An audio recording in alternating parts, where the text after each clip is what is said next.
Ayo, amakno.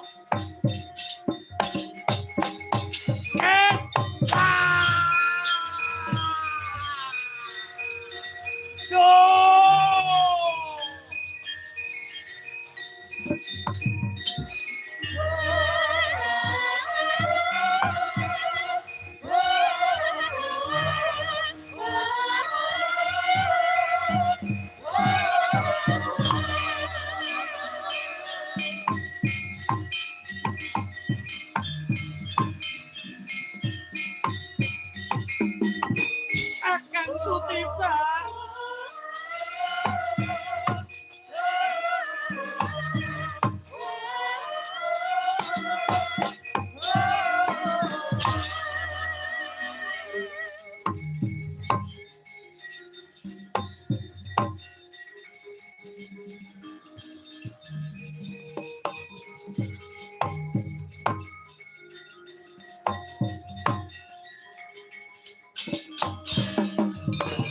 Gelising kondo.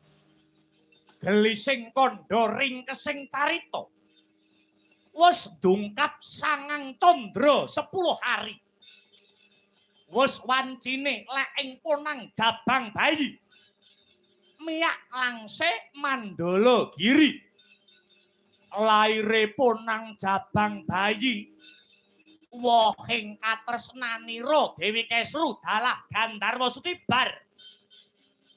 Anyarengi udan ludira ing antariksa kumrusak swarane Srenggala maewewu samya ambaung sora.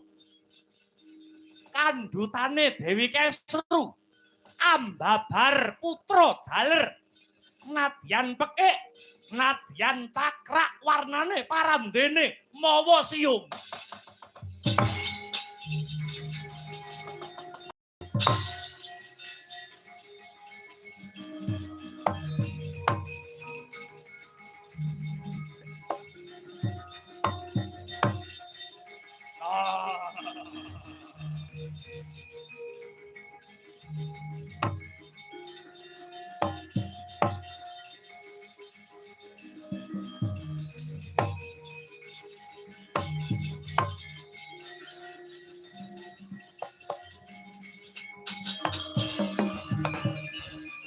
Manganjur laguning angin kukur agraning arga. Guruh Gurnita kagiri kiri. Oh. Oe aja padha girang-girang gumuyu wong plasa jenar. Suwelo. Bayi sing bakal lair saka gua garbane bojomu kuwi wijiku. Mula kowe suwela rungokno gobokmu. Ora ana jamake Gandharwa prapting pralaya. Aku bakal manitis. Jem Sutibar bakal nitis marang jejabang kang sayektine kuwi anakku dhewe. Ora trima rasaning atiku. Suwela Seksenana segara gunung isine rina lan wengi.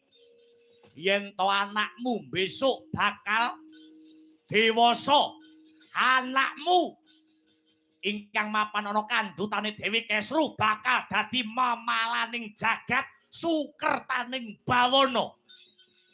Ingkang tundhane bakal ngrangsang lan ngorak-arik marang katentremaning jagat.